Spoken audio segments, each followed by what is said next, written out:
Your BMW offers a fold-out position in which the wipers can be folded away from the windscreen.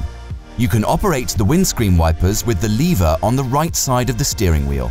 To activate the fold-out position, switch the ignition on and back off again.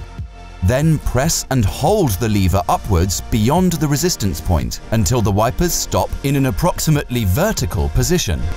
The wipers can now be lifted away from the windscreen, for example, to replace the wiper blades. Do not forget to fold the wipers fully down onto the windscreen and reactivate the wiper system before your next journey.